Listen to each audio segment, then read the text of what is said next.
ಇವತ್ತು ದಲಿತ ವಿದ್ಯಾರ್ಥಿ ಪರಿಷತ್ ಮೂಲಕ ವಿಜಯಪುರ ಜಿಲ್ಲೆಯ ಎಲ್ಲ ವಿದ್ಯಾರ್ಥಿಗಳಿಗೆ ಏನು ಸ್ಕಾಲರ್ಶಿಪ್ ಜಮಾ ಆಗಿಲ್ಲ, ಪ್ರೋತ್ಸಾಹಧನ ಸಿಗ್ತಾ ಇಲ್ಲ ಮತ್ತು ವಿದ್ಯಾರ್ಥಿಗಳಿಗೆ ನೀಡ್ತಕ್ಕಂಥ ಲ್ಯಾಪ್ಟಾಪ್ ಅನ್ನ ಇನ್ನೂವರೆಗೂ ಯಾಕೆ ಇವತ್ತು ಸರ್ಕಾರ ವಿಳಂಬ ಮಾಡ್ತಾ ಇದೆ ಅಂತೇಳಿ ಇವತ್ತು ಎಲ್ಲ ಜಿಲ್ಲೆಯ ವಿದ್ಯಾರ್ಥಿ ಯುವ ಜನರು ಎಲ್ಲರೂ ಸೇರಿ ಇವತ್ತು ಒಂದು ರ್ಯಾಲಿಯ ಮೂಲಕ ಒಂದು ಹೋರಾಟವನ್ನು ಪ್ರತಿಭಟನೆಯನ್ನು ಇವತ್ತು ಪ್ರತಿಭಟಿಸ್ತಾ ಇದ್ದೀವಿ. ಆದರೆ ಇಲ್ಲಿವರೆಗೂ ಕೂಡ ಜಿಲ್ಲಾಡಳಿತ ಇವತ್ತು ವಿದ್ಯಾರ್ಥಿಗಳ ಕಷ್ಟಕ್ಕೆ ಸ್ಪಂದಿಸದೆ ಇವತ್ತು ವಿದ್ಯಾರ್ಥಿಗಳಿಗೆ ಇವತ್ತು ಅವರ ಬಗ್ಗೆ ಕಾಳಜಿ ಇಲ್ಲದೆ ಇವತ್ತು ವಿದ್ಯಾರ್ಥಿಗಳನ್ನ ಕಡೆಗಣನೆ ಮಾಡ್ತಾ ಇದ್ದಾರೆ. ಮೊದಲನೇದಾಗಿ ಜಿಲ್ಲಾಡಳಿತಕ್ಕೆ ನಾನು ಇವತ್ತು ತೀವ್ರವಾಗಿ ಖಂಡಿಸುವಂತ ಕೆಲಸ ಇವತ್ತು ವಿದ್ಯಾರ್ಥಿ ಪರಿಷತ್ ಮೂಲಕ ಮಾಡ್ತಾ ಇದ್ದೇನೆ. ಇಲ್ಲಿವರೆಗೂ ಕೂಡ ಬೆಳಿಗ್ಗೆಯಿಂದ ಇವತ್ತು ಜಿಲ್ಲಾಡಳಿತ ಇವತ್ತು ನಮ್ಮ ಕಷ್ಟಕ್ಕೆ ಸ್ಪಂದಿಸ್ತಾ ಇದೆ. ಇನ್ನೇನು ಇಲಾಖೆಗಳು ವಿದ್ಯಾರ್ಥಿಗಳ ಸ್ಕಾಲರ್ಶಿಪ್ ಅನ್ನ ಪ್ರೋತ್ಸಾಹನ ಇವತ್ತು ಲೂಟಿ ಹೊಡೆದಿದ್ದಾರೆ. ಆ ಲೂಟಿ ಹೊಡೆದಿರೋ ವಿರುದ್ಧ ನಾವು ಇವತ್ತು ಆ ಒಂದು ನ್ಯಾಯಕ್ಕಾಗಿ ಇವತ್ತು ಪ್ರತಿಭಟನೆಯನ್ನು ಮಾಡ್ತಾ ಇದ್ದೀವಿ. ಆದ್ರೆ ಆ ಒಂದು ಪ್ರತಿಭಟನೆಗೆ ಇವತ್ತು ಸ್ಪಂದಿಸದ ಜಿಲ್ಲಾಡಳಿತ ಮತ್ತು ಜಿಲ್ಲಾಧಿಕಾರಿ ಈ ಜಿಲ್ಲೆಯಲ್ಲಿ ಇರ್ಲಕ್ಕೆ ಇವತ್ತು ನಾಲಾಯಕ್ ಅಂತೇಳಿ ಇವತ್ತು ಈ ಪ್ರತಿಭಟನೆ ಮೂಲಕ ಪ್ರತಿಭಟನೆ ಮಾಡ್ತಾ ಇದ್ದೇವೆ. ಅದಕ್ಕಾಗಿ ಜಿಲ್ಲಾಡಳಿತ ಇವತ್ತು ಏನು ವಿದ್ಯಾರ್ಥಿಗಳ ಭವಿಷ್ಯತ್ತಿಗೆ ಸಿಗಬೇಕಾಗಿರ್ತಕ್ಕಂಥ ಪ್ರೋತ್ಸಾಹನ ಆಗಿರ್ಬೋದು, ಸ್ಕಾಲರ್ಶಿಪ್ ಆಗಿರ್ಬೋದು, ಇವತ್ತು ಲ್ಯಾಪ್ಟಾಪ್ ಏನು ಕೊಡಬೇಕಾಗಿದೆ ಆ ಒಂದು ಲ್ಯಾಪ್ಟಾಪ್ ಅನ್ನ ಇನ್ನು ಕೆಲವೇ ದಿನಗಳಿಗೆ ಇವತ್ತು ಕೊಡಲೇ ಇದ್ರೆ ಈ ಒಂದು ಜಿಲ್ಲಾಡಳಿತವನ್ನು ಮುತ್ತಿಗೆ ಹಾಕುವ ಮೂಲಕ ಈ ಒಂದು ಏನು ವಿದ್ಯಾರ್ಥಿಗಳ ಬಗ್ಗೆ ಕಾಳಜಿ ಇಲ್ಲದ ಜಿಲ್ಲಾಧಿಕಾರಿ ಏನಿದ್ದಾರೆ ಅವರಿಗೆ ಇವತ್ತು ಹೋರಾಟ ಮೂಲಕ ಎಚ್ಚರಿಕೆಯನ್ನು ನೀಡ್ತಾ ಇದ್ದೇವೆ. ಇವತ್ತು ಸುಮಾರು 3 ತಾಸುಗಳ ಮೂಲಕ ಹೋರಾಟ ಮಾಡ್ತಾ ಇದ್ದೇವೆ. ಆದ್ರೂ ಕೂಡ ಜಿಲ್ಲಾಧಿಕಾರಿ ಈ ಒಂದು ವಿದ್ಯಾರ್ಥಿಗಳ ಕಷ್ಟಕ್ಕೆ ಸ್ಪಂದಿಸ್ತಾ ಇಲ್ಲ. ಈ ಒಂದು ವಿದ್ಯಾರ್ಥಿಗಳ ಭವಿಷ್ಯತ್ತಿಗೆ ಸ್ಪಂದನೆ ನೀಡಿದ ಜಿಲ್ಲಾ ಅಧಿಕಾರಿ 34ನೇ ಸ್ಥಾನಕ್ಕೆ ವಿಜಯಪುರ ರಿಸಲ್ಟ್ ಅನ್ನ ತಂದು ಇಟ್ಟಿರ್ತಕ್ಕಂಥದ್ದು ಈ ಒಂದು ವಿಜಯಪುರ ಜಿಲ್ಲೆ ವಿಪರ್ಯಾಸ ಅಂತೇಳಿ ನಾವು ಭಾವಿಸ್ತಾ ಇದ್ದೇವೆ. ಈ ಒಂದು ಜಿಲ್ಲಾಡಳಿತ ಆಗಿರ್ಬೋದು, ಸಂಬಂಧಪಟ್ಟಂತ ಎಜುಕೇಶನ್ ಡಿಪಾರ್ಟ್ಮೆಂಟ್ ಆಗಿರ್ಬೋದು, ಉನ್ನತ ಶಿಕ್ಷಣ ಇಲಾಖೆ ಆಗಿರ್ಬೋದು, ಯಾರು ಕೂಡ ವಿಜಯಪುರ ಜಿಲ್ಲೆಯ ಜನತೆ ಮತ್ತು ವಿದ್ಯಾರ್ಥಿಗಳ ಕಾಳಜಿ ಇಲ್ಲದೆ ಇರತಕ್ಕಂಥ ಅಧಿಕಾರಿಗಳು ವಿಜಯಪುರ ಜಿಲ್ಲೆಯಲ್ಲಿದ್ದಾರೆ. ಆ ಜಿಲ್ಲಾ ಆಡಳಿತ ಆಗಿರ್ಬೋದು, ಎಲ್ಲ ಅಧಿಕಾರಿಗಳು ಏನು ವಿದ್ಯಾರ್ಥಿಗಳ ಕಷ್ಟಕ್ಕೆ ಸ್ಪಂದಿಸ್ತಾ ಇಲ್ಲ. ನಾವು ಸುಮಾರು 100 ಜನ ಹೋರಾಟ ಮಾಡಿರ್ಬೋದು.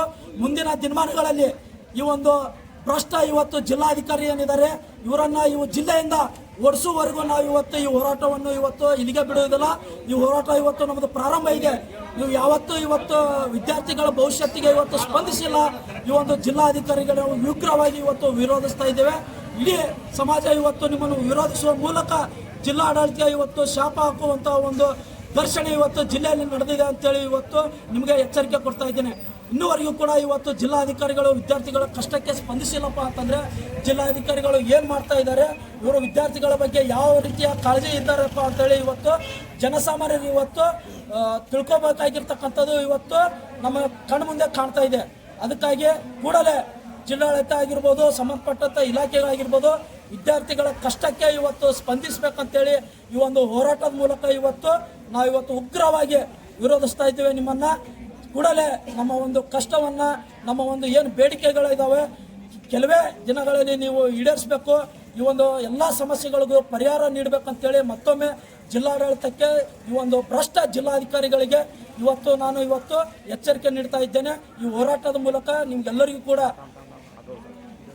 ಮನವಿ ಮಾಡ್ಕೋತಾ ಇದ್ದೇನೆ ಅಂತೇಳಿ ಎಲ್ಲರಿಗೂ ಕೂಡ ಎಚ್ಚರಿಕೆ ನೀಡ್ತಾ ಇದ್ದೇನೆ. ನಿಮ್ಮ ಹೆಸರು? ಅಕ್ಷಯ್ ಕುಮಾರ್, ದಲಿತ ವಿದ್ಯಾರ್ಥಿ ಪರಿಷತ್, ವಿಜಯಪುರ. ಪ್ರತಿಯೊಬ್ಬ ವಿದ್ಯಾರ್ಥಿ ಜೀವನ ಹಾಳಾಗಿ ಸರ್ಕಾರನೇ ಕಾರಣ ಅಂತ ಹೇಳ್ತೀವಿ. ನಿಮ್ಮ ಸಮಸ್ಯೆಗಳು ಏನಾದಾವೆ? ಸಮಸ್ಯೆಗಳು ನಮ್ಮ ಕಾಲೇಜ್ ನೋಡ್ಬೇಕಾದ್ರೆ ಹೋಗು ಬರೋ ದಾರಿಯಲ್ಲಿ ರಸ್ತೆಯಲ್ಲಿ ಆಟೋಗಳ ಸಮಸ್ಯೆ ಇದೆ. ಆಟೋಗಳು ಬಂದ್ ಮಾಡ್ತಾರೆ. ಯಾವ ಅಧಿಕಾರಿಗಳು ಲೆಕ್ಕಕ್ಕೆ ಇಲ್ಲ. ನಿಜ ಹೇಳ್ಬೇಕಂದ್ರೆ ಆ ಅಧಿಕಾರಿಗಳು ಲೆಕ್ಕಕ್ಕೆ ಇಟ್ಕೊಳಂಗಿಲ್ಲ.